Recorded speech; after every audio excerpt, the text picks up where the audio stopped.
want to see some excitement.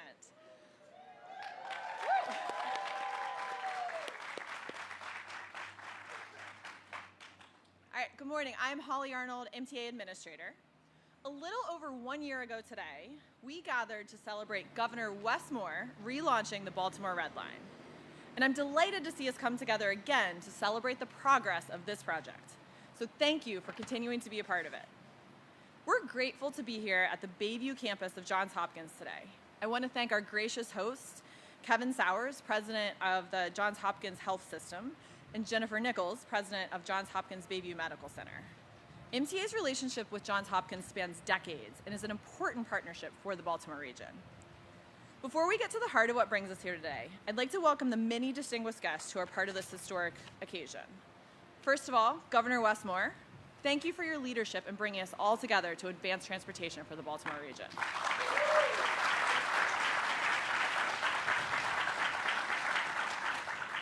Lieutenant Governor Aruna Miller, thank you for sharing your transportation expertise and leadership and your tireless support for transit.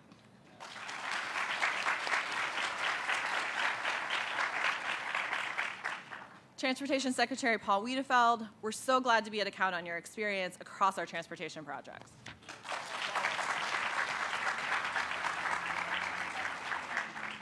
I'd also like to briefly recognize a few others who have made this historic event possible. We would not be here today without the ongoing partnership of our amazing federal delegation. Senators Cardin and Van Hollen, Representatives Sarbanes and Mfume tirelessly advocate for transit and the Baltimore region. They couldn't be with us today because they needed to be taking care of business in DC, but we deeply appreciate their ongoing support, and we want to acknowledge the staff here representing them.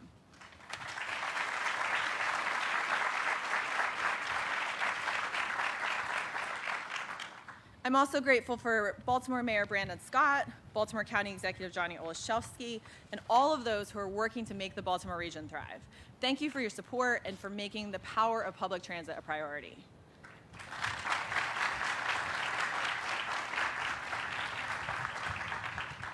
We have an amazing number of supporters for the project, and I'd like to recognize just a few. I'm not going to name everyone because I'd be here all day, but I want to call out specifically the newly formed Red Line Community Advisory Team, the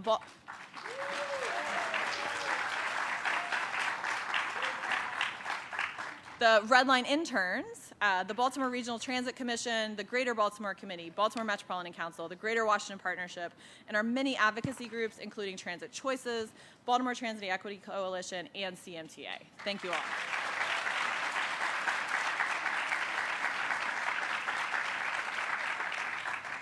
So thank you for your support and for making the power of public transit a priority. Last summer, we relaunched the Baltimore Red Line. Since then, we've worked hard to move the project forward. I'm so happy to be back with you today to share that progress that we've made. It's my pleasure to introduce the person who has been instrumental in restarting this transformational project. Governor Moore, last summer, you challenged MTA to move the Baltimore Red Line forward quickly, but with strong community engagement.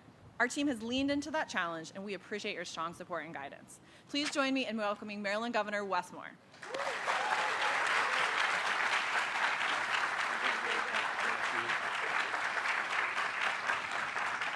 Good morning. How we doing? It's a good day. This is a beautiful day, and this is a hard-fought day. And listen, things do not just happen.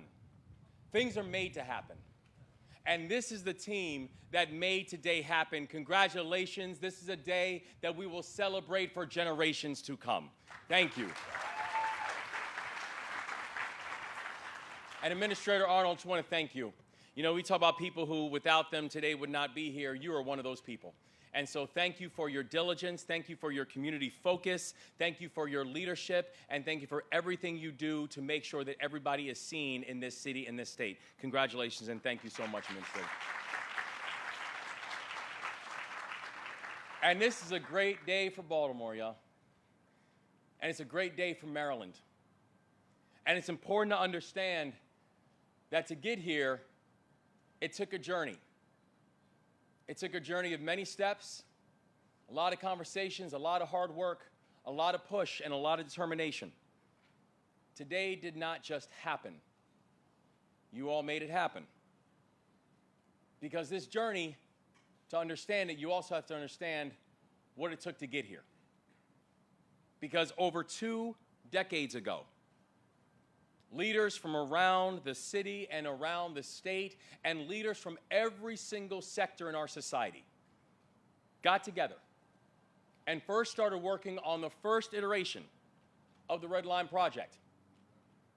Over 2 decades ago, the work began with an understanding that you cannot have economic mobility if you do not have physical mobility. And with a clear understanding that there are parts of our state that had not been seen, nor supported, nor invested in, and that it would take every single sector and person to be able to play their role in order for us to advance this mission. Over 2 decades ago, people started working because they knew that Baltimore City has hundreds of thousands of jobs, but jobs that people could not access easily. They knew that we have some of the best colleges, some of the best museums, some of the best hospitals, some of the best theaters in the world. That Baltimore is a place to be. But that for so many people in Baltimore, they could not get access to those assets. They knew that our economy is stable, but it was not dynamic, and that our GDP had been falling behind cities like Washington and Philadelphia for years, and mobility was the way to address that. So they got together, they started working on a plan to help build transit that can move people east-west in Baltimore. And then after years of planning, after countless hours, after countless partnerships, and millions already spent, our predecessor pulled the plug and said that this was not needed. For who, I'm not sure exactly who we're speaking about. Because I know for the people of this city and for the people of this state, it was very much needed. So when we took office, the Lieutenant Governor and our entire administration, we knew that bringing the Red Line back to life wasn't just an opportunity, it was an obligation. And that we weren't going to pass the ball. That we weren't going to equivocate. And we weren't going to just hope that someone else would solve this problem for us. That in this moment, we were going to be bold. And today, we proudly announce that the new Baltimore Red Line will run on light rail transit.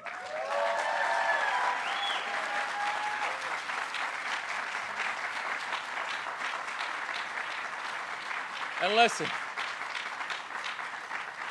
this is the right choice for Baltimore.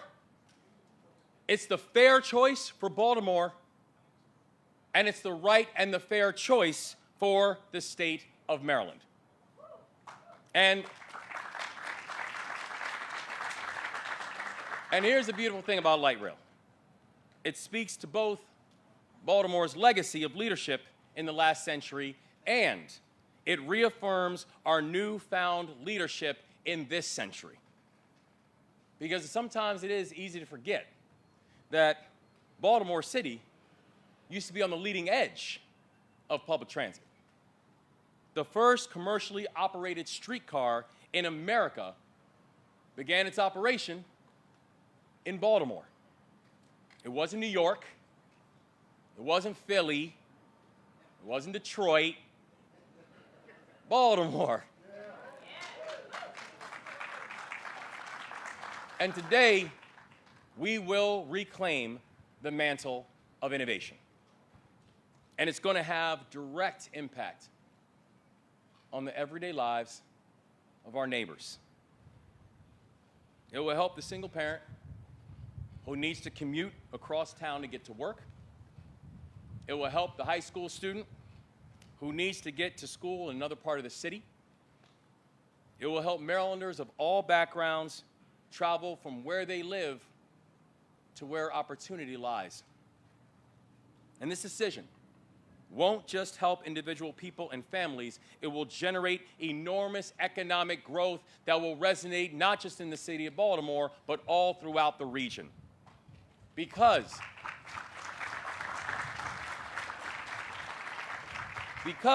and let's get specific, the Red Line will create over 5,000 new jobs in its initial construction phase alone.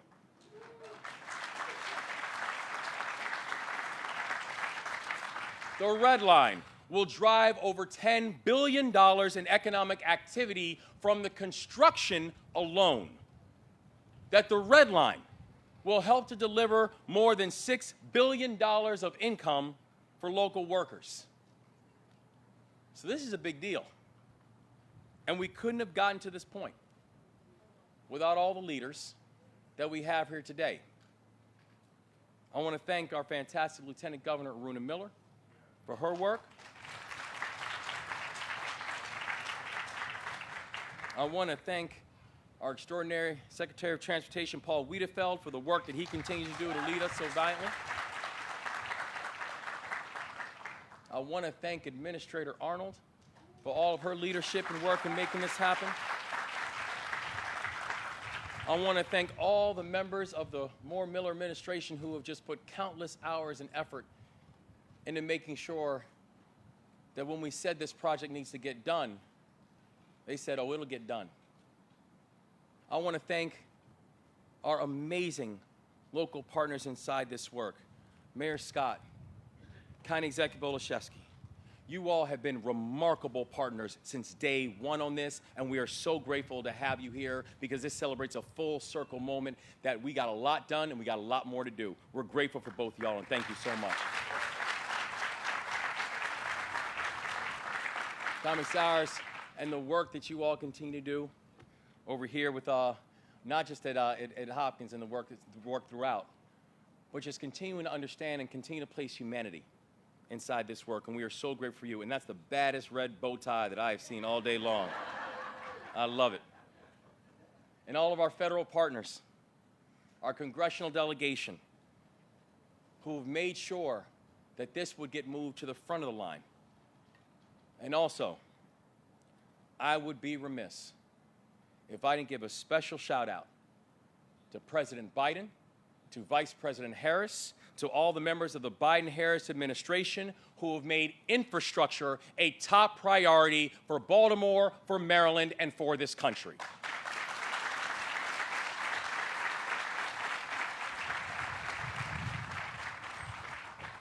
Most importantly, I want to thank Baltimore. I want to thank Baltimore for always believing in Baltimore and always believing that this was going to be an important moment for our city to lead. And I want to spend just a second speaking directly to Baltimore.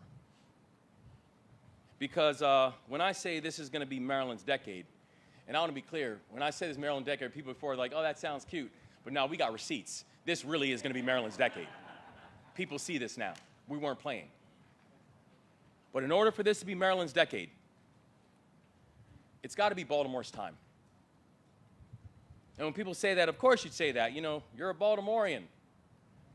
I don't say that because I'm a homer. I say that because I'm very good at math. It's the state's largest city. You cannot have a thriving state if the state's largest city isn't thriving. And this is a time that I know for a lot of folks in Baltimore that we've been told over and over that we need to temper our expectations. That I know that we've been told that, you know what, we just need to wait our turn. You all get too much. That sometimes we oftentimes don't even dare to be hopeful because we know it's too painful to watch hope pulled from you. That we know sometimes it's just easier to be subtle and humble and not to dream. Well, I just want to say this to Baltimore. Those days are done. We're dreaming big. and we're getting big things done because we are getting them done together. That the relationship that we have between Annapolis and Baltimore has never been stronger. That we believe in partnership. We believe in the remarkable work that's being done in Baltimore. And Mr. Mayor, I just want to say thank you for all the work that you continue to do for our city, and County Executive, all the work that you continue to do for Baltimore County. That we stand united, and that partnership produces progress, and nothing else does. And so we've chosen to work in partnership, to be able to do big things like invest in our neighborhoods, and invest in community, and invest in job training, and invest in public safety. And it's the reason why right now, not just in Baltimore, but across the state of Maryland, we now have record levels of unemployment in the state of Maryland, record levels of drops in homicides and violent crime, record increases in public safety, record increases in economic growth and economic advancement, and we are just getting started.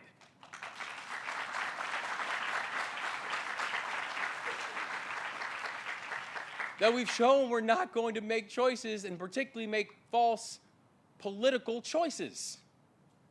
So we can say things like, yes, we are going to make sure that the AL East first place Baltimore Orioles, let's be clear, by the way, that we're going to keep the Orioles in Baltimore for 30 years, and we are going to invest to make sure that Preakness and horse racing stays in the city of Baltimore. But it's not just about the horse racing. We're also going to make sure we're investing in Park Heights, too.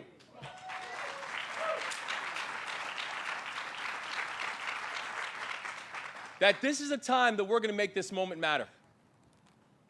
That this is a time that people are going to remember that we chose to work together.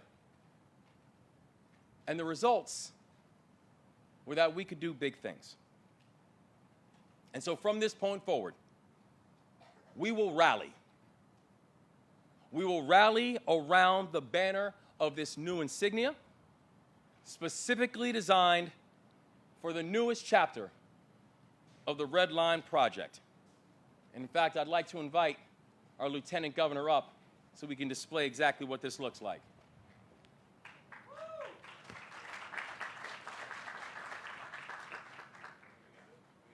Drum roll, please. Drum roll. All right, 1, 2, 3.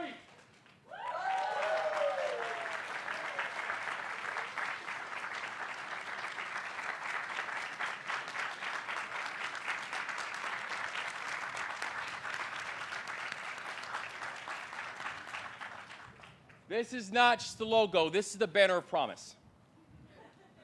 All right? For those who watched progress die, for those who became frustrated because they weren't sure that we could actually get big things done,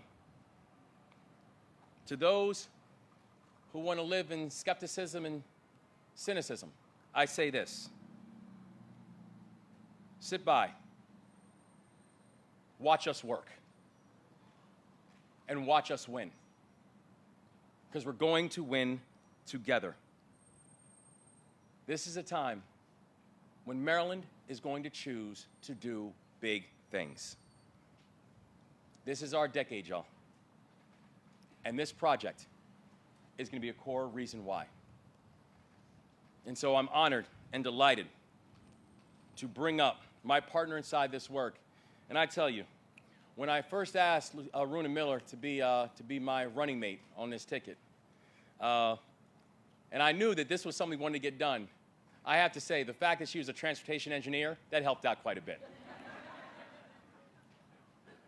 And this moment and this journey, it could not have happened without her, and I could not be more grateful to have her as a partner inside this work. Everybody, our spectacular Lieutenant Governor, Runa Miller.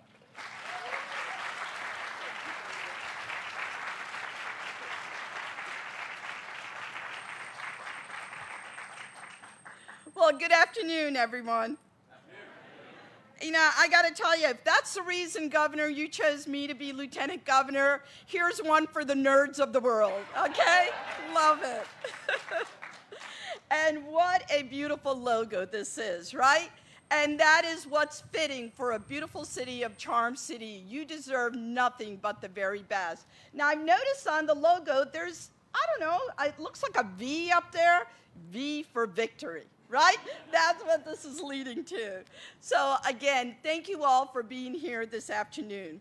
And as was stated earlier, 1 year ago this month, Governor Moore and I stood here to reaffirm our commitment to the people of Baltimore, that the red line will get the green light.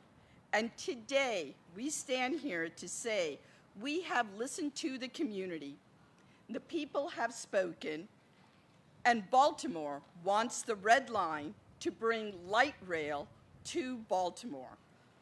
The long overdue transit system that will provide access to employment, education, social inclusion, while reducing disparities. A vital transportation system that the city has long awaited and rightfully deserves. Baltimore, with its history marked by redlining, now has the opportunity to uplift its future by the red line. Public transit is an instrument of freedom, equity, environmental justice, and the quality of life. The red line will reverse economic struggle and provide Marylanders with the freedom to connect to jobs and opportunity from East to West Baltimore. The red line will ensure easy access for people of all ages, physical abilities, and socioeconomic backgrounds. And the red line will decrease air pollution, greenhouse gas emissions. I spent my career as a transportation engineer in order to improve the quality of life for our residents, and the red line will allow Marylanders to enjoy reduced travel times and more time with their loved ones. Governor Moore and I have a guiding principle in everything that we do, and that is to leave no one behind. This is our North Star. But the reality is that too many Marylanders have been left behind as a result of political decisions that denied them access to a reliable transit system. In 2015, as a state delegate from Montgomery County, I was proud to join the Baltimore delegation in advocating for the Red Line project. And yet, the project was canceled. And today, I'm honored to stand with Governor Moore, our federal, state, and local public leaders, Kat, Lucia, who's head of CAT there, and the people of Baltimore as we move forward carrying the hopes and dreams of countless Marylanders, eager for progress and opportunity. It's not lost on us that just a few short miles from here is another impressive engineering feat that is about to unfold, and that is the reconstruction of our iconic Key Bridge. Two transportation projects that will transform Baltimore, Maryland's largest city. Two bold ventures that will remind the nation that we are Maryland tough and Baltimore strong. So to the people of Baltimore, Governor Moore and I are dedicated to bringing you transit justice because you deserve nothing less. Now, it's my pleasure to introduce our next speaker, a lifelong Baltimorean who has devoted his life to Baltimore. And Governor Moore and I couldn't be more proud of his leadership and the work that his and his team at MDOT are providing to the people of Maryland. Ladies and gentlemen, let me introduce Secretary Paul Wiedefeld of MDOT.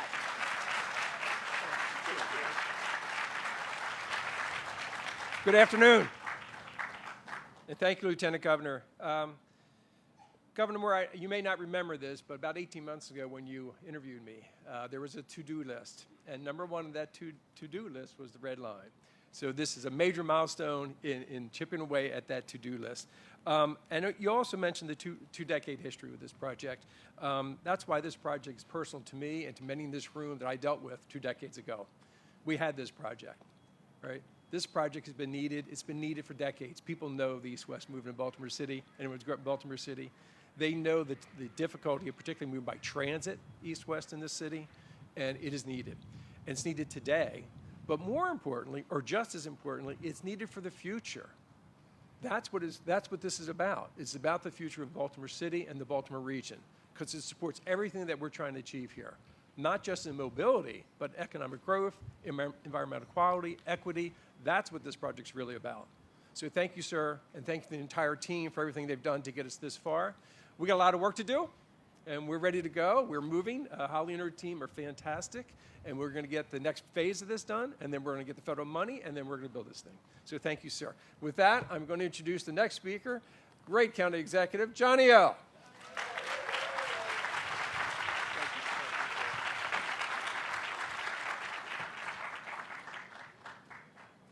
I think it's afternoon. Good afternoon, y'all. Good afternoon. Thank you, Mr. Secretary, for your partnership. We've got a governor who's got very good taste in cabinet officials and in team members. So Governor Moore, Lieutenant Governor Miller, Secretary Riedefeld, Administrator Arnold, President Sowers, community partners, including Lucia and Jennifer, and my point guard, Mayor Scott. We are all excited to be here for today's announcement. You know, and while we are here celebrating today's announcement, we also know that we could and we should be celebrating instead with a ribbon cutting. We know that there were short-sighted decisions of a prior administration that has derailed our progress. But fortunately, after being set back a decade and knowing that our people deserve better, we have a governor and we have a team who understands the need to get us back on track, figuratively and literally. So, Governor, I want to commend you and your team for working with myself, with Mayor Scott, with community partners to make sure that we not only restart the Red Line, but I also want to applaud your decision today for choosing to make sure that it is also being done by rail. We think that is right by our riders. We know it will improve ridership and will make sure we maximize the benefits of having that east-west connectivity. We also know it puts Baltimore and the Baltimore region on par with our friends and partners in the D.C. region who have a robust, strong economic driver in their metro system. And I want to applaud you, Governor, and your team for working closely with us. That says, even though we've lost a decade, we're not losing sight of what has changed in that decade. So thank you for working with us on the eastern extension, so that after we rebuild what is already needed, we look at not just Hopkins, but also employment centers like Trade Point Atlantic. And collectively, we are making sure that the entire Baltimore region, nearly 2 million people, are connected to education, to healthcare, to workforce opportunities. We share your vision of a comprehensive, interconnected transportation network.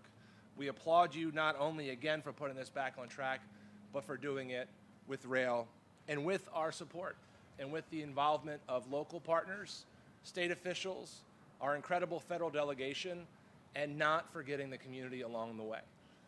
This is a momentous day.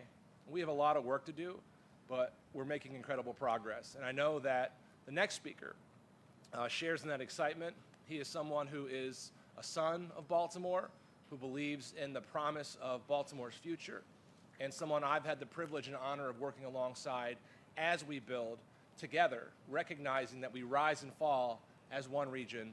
Mayor of Baltimore, Brandon Scott.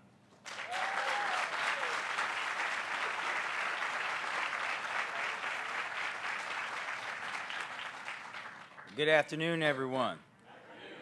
We are celebrating the Red Line. We will be doing better than that. Good afternoon, everyone. Good afternoon. Today is a very important day in Baltimore's history. For years and years and years and years, Mr. Governor, we've talked about the importance of the Red Line.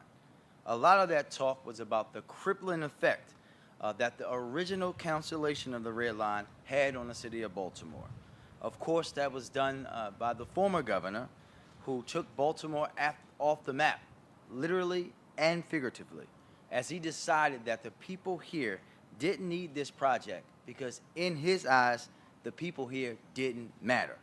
He thought we didn't need public transit, that it wasn't worthwhile for people who work here at Bayview to be able to easily get across town, or there was no reason to help city residents and county residents more easily enjoy all the great things that Baltimore City has to offer. And just because he thought that, all of us paid the price. But then we had an election, and exactly almost a year ago, we gathered on the other end of the Red Line in West Baltimore to proclaim that the Red Line will be coming back. And here we are today, announcing today that we will be building Red Line and building it the right way, Mr. Governor, with light rail, a proven and beloved part of Baltimore's transportation system already.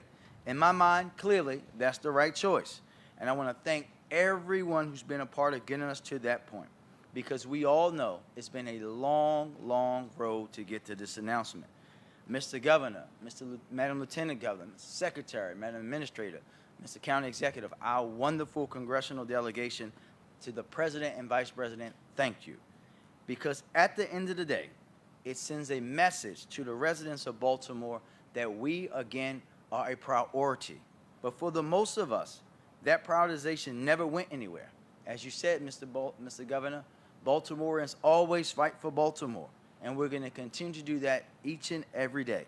But we couldn't do it alone, and it's critical that the leaders in Annapolis share our love for this city, and that's what we finally have in Governor Moore after having a governor who clearly despised the city with every time he had a press conference.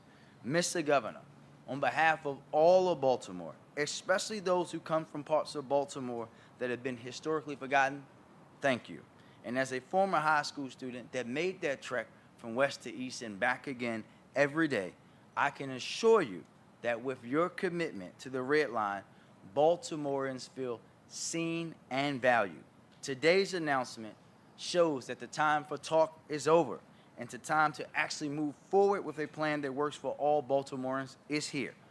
We need this kind of investment.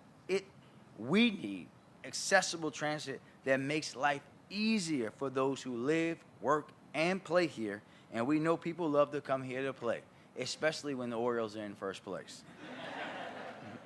Only when we realize this kind of equitable investment that looks toward the future of when our city is in full bloom of its renaissance that is already happening here in Baltimore, despite what some folks might want to tell you, Mr. Governor, and you know I have the numbers in front of me.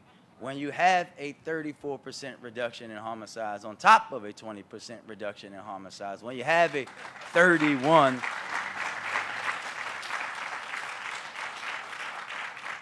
reduction in non-fatal shootings, you can see that Baltimore is not only getting better, we are leading the way for cities around the country.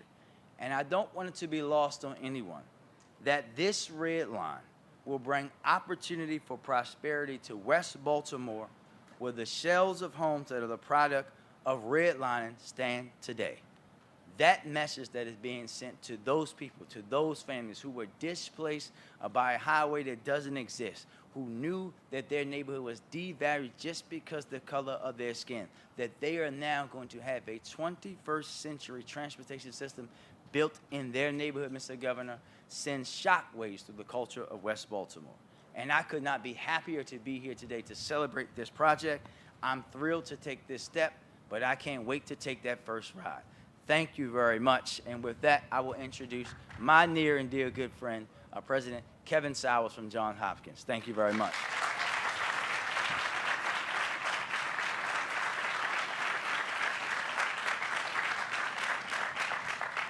Good afternoon. Listen, Mr. Governor, I promise you in the near future you will have a red bow tie. Listen, I want to thank you all for being here and the opportunity to host this event today. And on behalf of Dr. DeWeese, who is over here, he's the Dean of Johns Hopkins School of Medicine and also the CEO of Johns Hopkins Medicine. I also want to bring greetings to the Governor, Governor Miller, Lieutenant Governor Miller, Secretary Wiedefeld, MTA Administrator Arnold, my dear friend Johnny O, county executive, and colleague and friend, and working through challenges and opportunities in the city, Mayor Brandon Scott. You know, we are proud to be a part of the Baltimore community, and we are honored to be a part of today's event about community and about community connection. In so many ways, and in our society, is increasingly connected through this thing called virtual means. But to truly advance as a city and as a state, the people of Baltimore need more readily accessible transit systems that connect across real-world sites. As the president of Johns Hopkins Health System and executive vice president of Johns Hopkins Medicine, I am excited to be a part of today's event as it signals that we are one step closer to a time when our patients and their loved ones will find it easier to get to their appointments. We are one step closer to ensuring that our staff members have safe, reliable means to get to and from our campuses each and every day. And we are one step closer to realizing this transformational change that will propel us forward together. This is particularly important for our future because healthcare organizations across this great nation are facing an unprecedented crisis in recruiting workers at skill levels and in all areas of expertise. Providing a safe and efficient transportation system across this region will support recruitment and retention efforts across all industries and allow us to continue to deliver on our tripart mission of advancing excellence in patient care, research, and education for many generations to come. As part of this vibrant community, our success and the success of our neighbors are intertwined. So this is a great step forward for the people of Baltimore and beyond, for our collective future. And I particularly want to thank Governor Moore and the people of the Moore administration for their forward-thinking leadership in advancing the Red Line project. So thank you, Governor Moore. Now I'd like the opportunity, but before I do, I need to stop for a minute and recognize the meaning of this institution that's behind you and what vulnerable populations we serve in this community. And I need to thank the entire faculty and staff and leadership team of Bayview for what they do each and every day to take care of the members of our community. So thank you. I also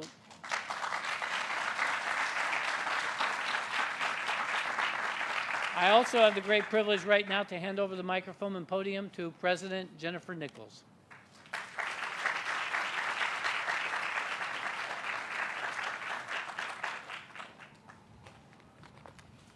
Well, good afternoon, everyone. What an honor to be here on this beautiful day with Governor Moore, Lieutenant Governor Miller, Secretary Wiedefeld, County Executive Olszewski, Mayor Scott, and so many other state, city, local, and Hopkins officials. Today marks a significant milestone for the people of Baltimore and for the continued mission of this campus in Southeast Baltimore. This year, Johns Hopkins Bayview Medical Center is celebrating our 250th anniversary. And as you arrived on campus, you may have noticed our anniversary banners with the words, "Your health, our commitment." Since our humble beginnings as an almshouse in 1774, our mission and our commitment to the people of Baltimore has been about making connections. Connecting patients with the right health care, connecting with our community to provide outreach and education, connecting with learners to grow future leaders of tomorrow, and connecting brilliant minds with resources to provide hope through groundbreaking research. That is why we are so thrilled to be the site of this important announcement today. The Red Line will significantly strengthen our connections as an academic medical center with others across the region and the city. From the Woodlawn area in Baltimore County, through West Baltimore to downtown, and across East Baltimore to the Johns Hopkins Bayview Medical Center. As we celebrate our 250th year, this project is a vital step forward for the people of Baltimore and beyond, enhancing access to health care, to jobs, and to education for everyone. We are so fortunate in the city of Baltimore to be home to world-class healthcare institutions and universities. But historically, transportation to these resources and jobs has been challenging for many residents. As someone who relied on public transportation every day in the early part of my career at Hopkins, I know firsthand the impact that investments in infrastructure like this can have on the lives of the people in our community. And we know that equitable access is essential for creating vibrant, healthy cities and enriching lives.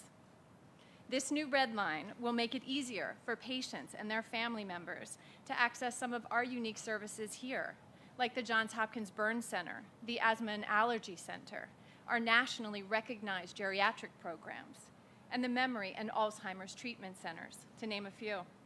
It will also open doors to students who want to come to Johns Hopkins Bayview to learn, and to faculty and staff who want to devote their time and talents to helping us further our mission to provide hope and healing for all.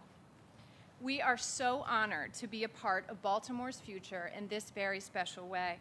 Governor Moore and the Moore administration, Mayor Scott, the Maryland Department of Transportation team, thank you. Thank you for your leadership, your partnership, and your vision, because we know that when we work together, Baltimore just keeps getting better, and it's our time. So it is now my pleasure to introduce Lucia Islas. Ms. Islas works as a case manager at the Southeast Community Development Corporation, just down the street on Eastern Avenue. She is also a member of the inaugural Red Line Community Advisory Team.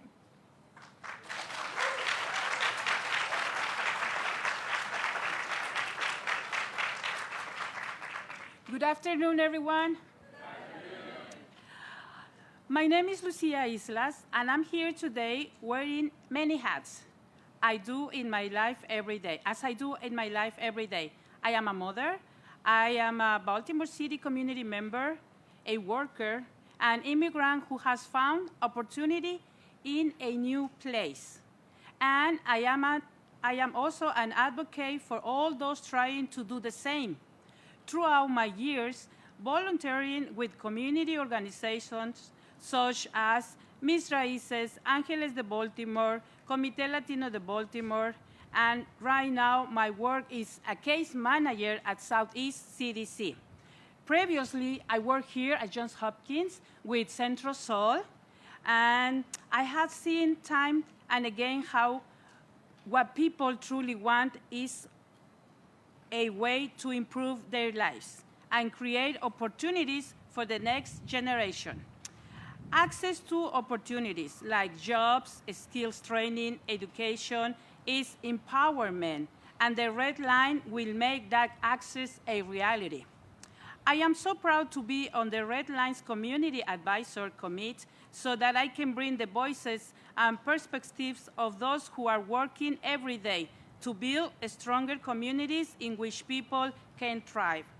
Today is a day of celebration. This is a milestone that shows that when communities continue to advocate for what they need, we can change the course of our city and our communities in powerful ways.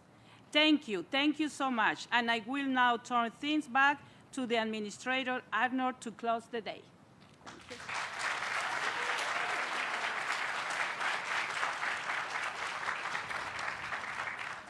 Thank you so much, Lucia, for being here and showcasing why this project is needed. We are so glad to have you on the Community Advisory Team, and I greatly appreciate the time that you're dedicating to make the Red Line the best project it can be. So thank you, and huge hand to Lucia and all of the CAP members for the time that they're giving on the project.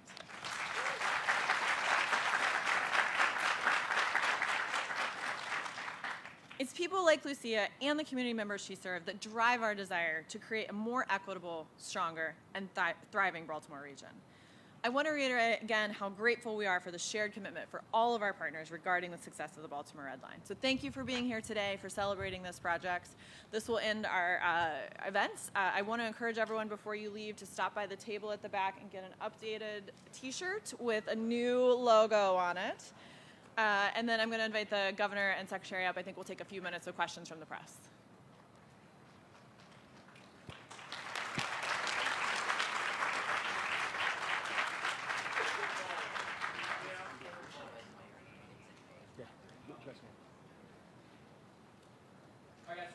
got time for a few minutes of questions. We prefer to keep it to this focus first, and then we can just look at questions at the end.